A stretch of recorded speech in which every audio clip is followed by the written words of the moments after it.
Semifinal या वापस घर। आईसीसी वर्ल्ड कप में पाकिस्तानी टीम आज अहम तरीन मैच इंग्लैंड से खेलेगी।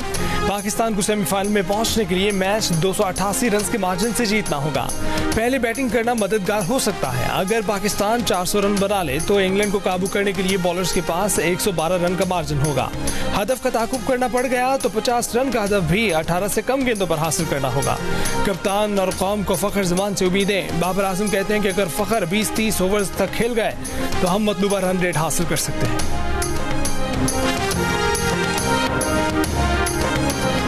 कप्तान बाबर आजम से कप्तानी छोड़ने का सवाल। बाबर आजम ने कहा कि जब पाकिस्तान वापस जाएंगे तब देखा जाएगा, या अगले मैच के बाद देखेंगे क्या सूरत हाल बनती है। अभी तो तवज्जो इंग्लैंड से मैच पर है। हम लोगों की तवक्कुआत पर पूरा नहीं उतरे। हमें अफगानिस्तान और जनूबी अफ्रीका के खिलाफ मैच जीतना चाहिए था। वर्ल्ड कप में टीम की परफॉर्मेंस पर बाबर आजम की कप्तानी पर क्रिकेट माहिरीन की जानिब से सवाल उठने लगे थे। बाबर आजम का कहना है कि टीवी पर बैठकर बातें करना आसान है, अगर किसी ने मशवरा देना है तो उनका नंबर सबके पास है। क्रिकेट में कुछ भी हो सकता है। अच्छे नोट पर वर्ल्ड कप को खत्म करने की कोशिश करेंगे। बाबर आजम ने ईडन गार्डन कोलकाता में प्रैक्टिस सेशन के दौरान साबिक चेयरमैन पीसीबी रमीज राजा से मुशावरत की। जराये के मुताबिक मौजूदा सूरत हाल में बाबर आजम वनडे और T20 की कप्तानी से अलग होने का सोच रहे हैं।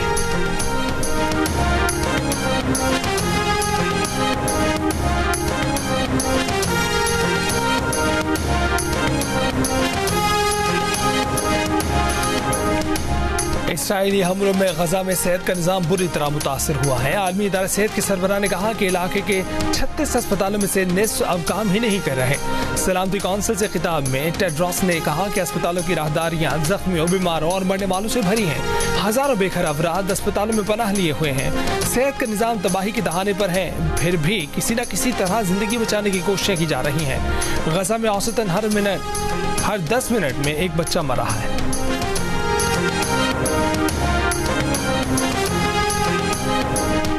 इसराइली वजीर आज़म बेंयामिन नेतन्याहू ने गजा पट्टी पर कब्जे का ऐलान कर दिया। इसराइली मीडिया के मुताबिक नेतन्याहू ने कहा कि जंग के खात्मे के बाद इसराइल पूरी गजा पट्टी पर अपनी इजारादारी कायम करेगा।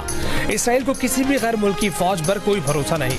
7 अक्टूबर से गजा पट्टी पर जारी इसराइली वहशियाना हमलों में अब तक 11,000 से ज्यादा फलस्तीनी शहीद हो चुके हैं। शोहदा में 4,500 बच्चे भी शामिल।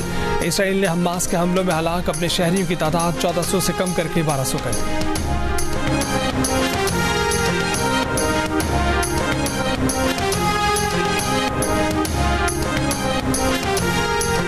निगरां वज़ीर आज़म अनवारुल हक काकड़ की सऊदी अरब में फ़लस्तीन के सदर महमूद अब्बास से मुलाकात। इसराइली हमलों में निहत्ते फ़लस्तीनियों के कत्लेआम और नस्ल खुशी पर इजहार अफसोस। कहा कि पाकिस्तान फ़लस्तीन की सिफारती और इखलाकी मदद जारी रखेगा। निगरां वज़ीर आज़म ने आलमी कुव्वतों की गजा में जारी बर्बरियत पर खामोशी को शर्मनाक करार दिया। जंगबंदी में किरदार अदा करने पर जोर दिया। दोनों रहनुमाओं का गजा में फौरी गैर मशरूत जंगबंदी और इमदाद फराहमी के लिए राहदारी के क़याम का मुतालबा। वज़ीर आज़म अनवारुल हक काकड़ सऊदी अरब में फ़लस्तीन की सूरत हाल पर इस्लामी ताउन तंजीम इजलास में शिरकत करेंगे।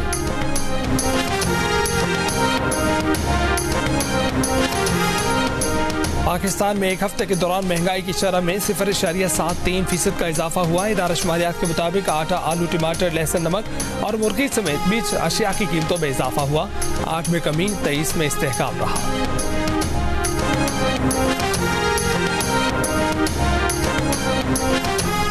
पंजाब के निगरां वज़ीर आला मोहसिन नकवी ने लाहौर में स्मोक लॉकडाउन खत्म करने का ऐलान कर दिया। सोशल मीडिया पर बयान में कहा कि बारिश के बाद लाहौर में आबो हवा का मयार बेहतर हुआ।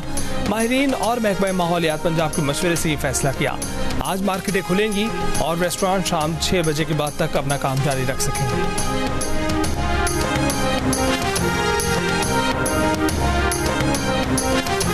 वज़ीर इत्तलात मुर्तज़ा सोलंकी का लेवल प्लेइंग फील्ड न होने से मुतल्लिक सदर मुमलिकत के बयान पर इजहार तशवीश। कहा कि सदर की तरफ से बराबर मौक़े फराहम न करने की शिकायत अफसोसनाक है। लेवल प्लेइंग फील्ड का मतलब मुतालबा करने वाले ही पिच उखाड़ कर विकेटें लेकर मैदान से भागे थे। सदर के बयानात आईनी किरदार से मुतसादिम नजर आ रहे हैं। सदर आरिफ अलवी विफाक की अलामत के तौर पर फराइज सर अंजाम दें। ऐसा तासुर न दें कि लोग सदर को एक जमात के तर्जुमान के तौर पर देखें। जनरल बाजवा ने हमें बुलाकर कहा था कि तहरीक आदम एतमाद वापस ले लें, हम इलेक्शन कराते हैं। जनरल बाजवा का पैगाम आया था कि हम न्यूट्रल हैं, इसी न्यूट्रल सूरत हाल में हम कामयाब हुए। पीपल्स पार्टी के चेयरमैन बिलावल भुट्टो जरदारी की मीडिया से गुफ्तगू। कहा कि किंग्स पार्टी हर इलेक्शन में किसी न किसी सूरत में सामने आती है। किंग्स पार्टी का वही हाल होगा जो 2008 में हमने किया था। इस तरह की जमातों को बनाने से अवाम और सियासी हलकों में गलत पैगाम जाता है। नून लीग और MKM का इत्तेहाद हमें नुकसान कम और फायदा ज्यादा पहुंचाएगा। बिलावल का कहना था कि मौलाना फजलुर रहमान की सियासत सिंध और बलूचिस्तान और KP में भी है, उनसे राब्ता रहेगा। बिलावल ने कहा कि शहबाज शरीफ को वज़ीर आज़म बनाने में हमने बहुत मेहनत की, वो वक्त की ज़रूरत थी और वक्त की ज़रूरत के लिए बहुत कुछ करना पड़ता है।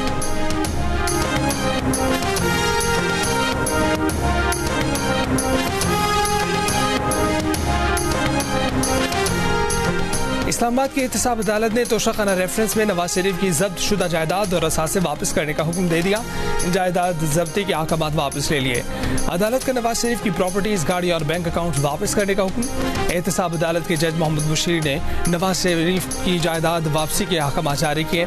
इश्तिहारी करार देने के बाद जायदाद जब्ती के अहकामात अक्टूबर 2020 में दिए गए थे, जिसके तहत नवाज शरीफ की लाहौर में 1650 कनाल से जायद ज़रई अराजी और लग्जरी गाड़ियाँ जब्त की गई थी।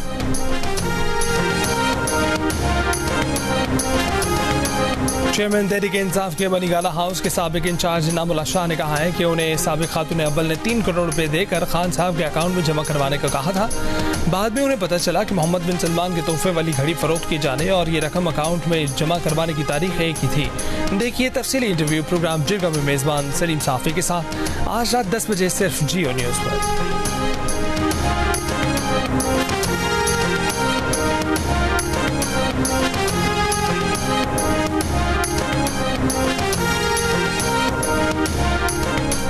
तहरीक इंसाफ की कोर कमेटी ने इजलास में कहा है कि इंतखाबात की तारीख के बाद PTI के खिलाफ रियासती इंतकाम में शिद्दत आई है। कोर कमेटी ने मुतालबा किया है कि अली नवाज अवान समेत तमाम अफराद को बाजियाब और जेर हिरासत अफराद को रिहा किया जाए। चेयरमैन PTI पर जेल में मुकदमा चलाने की बजाय साइफर ट्रायल को मामूल की अदालत में मुंतकिल किया जाए।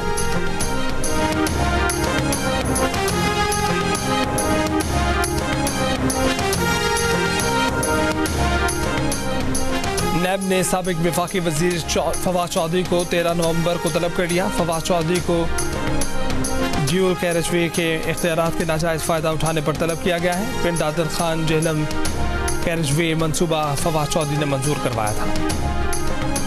नून लीगी वफ्द की आज शाम कराची आमद मुतवक्के है। GDA क़यादत से मुलाकात का इम्कान। ज़राए के मुताबिक अयाज सादिक और ख्वाजा साद रफ़ीक इतवार की दोपहर बहादुराबाद मरकज़ में MKM क़यादत से मुलाकात करेंगे। मुलाकात में इंतखाबी इत्तेहाद समेत दीगर अमूर ज़ेर गौर आएंगे।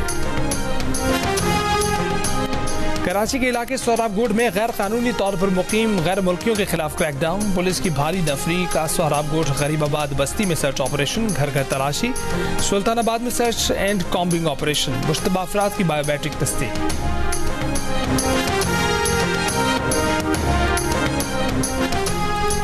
गैर कानूनी मुकीम गैर मुल्कियों की वापसी का अमल जारी। महकमा दाखिला KP के मुताबिक जुमे को तोरखम बॉर्डर से मजीद 3605 अफगान वतन वापस लौट गए। अब तक 2,08,000 गैर कानूनी गैर मुल्की वतन वापस लौट चुके। कराची में कत्ल किए हैदराबाद के online taxi driver Shahzeb case की तफ्तीश जारी। पुलिस के मुताबिक शाहजेब की गाड़ी कराची आते हुए रास्ते में एक होटल पर रुकी थी। वकुए से एक की चेन मिली है जो उसी होटल की है जिसमें शाहजेब ने अपने घर की चाबी डाली थी। होटल स्टाफ से पूछगछ शाहजेब हैदराबाद से सवारी लेकर कोरंगी पहुंचा था। लाश सफूरा चुरंगी के करीब से मिली थी। 26 साल के शाहजेब की 1.5 साल पहले शादी हुई थी। उसकी 6 माह की एक बेटी भी है।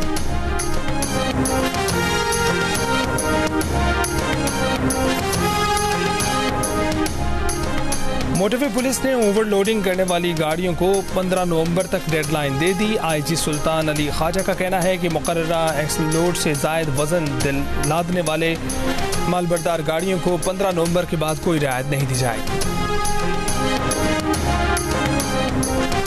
कराची से लाहौर पहुंचने वाले 80 भारतीय माहीगीरों को लाहौर रेलवे स्टेशन से वाघा बॉर्डर के रास्ते भारत भिजवा दिया गया। भारतीय माहीगीरों का कहना था कि पाकिस्तान में उनसे बहुत अच्छा सलूक किया गया। ये जज्बा खैर सगाली वो हमेशा याद रखें। गजा में शहरियों पर इसराइली बमबारी का कोई जवाब नहीं। इसराइल गजा पर बमबारी बंद करे, फ्रांसीसी सदर मैक्रों का मुतालबा। बरतानवी नशरियाती इदारे को इंटरव्यू में फ्रांसीसी सदर ने कहा कि इसराइल को अपनी ज़मीन की दिफा का हक हासिल है, लेकिन गजा में बच्चों, ख़वातीन और बुजुर्गों को निशाना बनाया जा रहा है।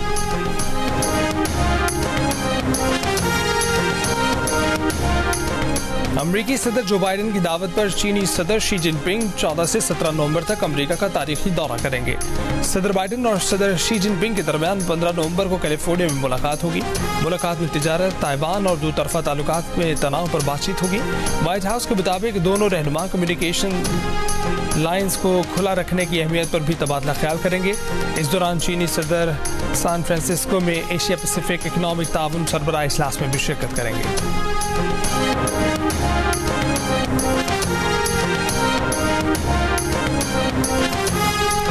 FBI ने न्यूयॉर्क के मेयर एरिक एडम्स के 2 मोबाइल फोन्स और आईपैड कब्जे में ले लिए। एडम्स को सन 2021 में इंतखाबी मुहिम के दौरान फंड रेजिंग में करप्शन स्कैंडल का सामना है। एरिक एडम्स के लिए फंड रेजिंग करने वाली ब्रायना सक्स के घर पर पिछले हफ्ते छापा मारा गया था।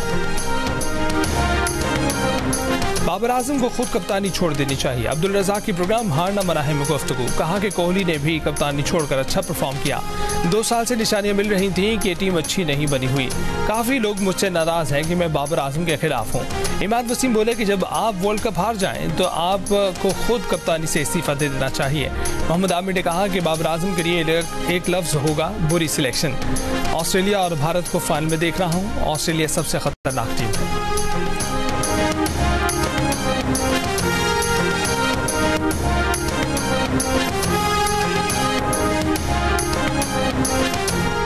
इंटरनेशनल क्रिकेट काउंसिल ने श्रीलंका की रुकनीत मुअत्तल कर दी। ICC के मुताबिक श्रीलंकन बोर्ड में हुकूमती मुदाखलत पर रुकनीत मुअत्तल करने का फैसला किया गया। बोर्ड इजलास में इत्तफाक हुआ कि श्रीलंकन हुकूमत की क्रिकेट बोर्ड के मामलात में मुदाखलत ICC कवानीन की खिलाफ वर्जी है। श्रीलंका की मुअत्तली और उसके खात्मे की शराइत व ज़वाबित जल्द तय करेंगे। श्रीलंकन हुकूमत ने वर्ल्ड कप में नाकिस परफॉर्मेंस पर गुज़िश्ता दिनों क्रिकेट बोर्ड को बरतरफ कर दिया था।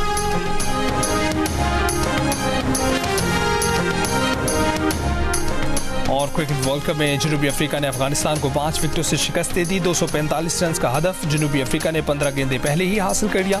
वेंडर डॉसन ने 76 रन की इनिंग्स खेली।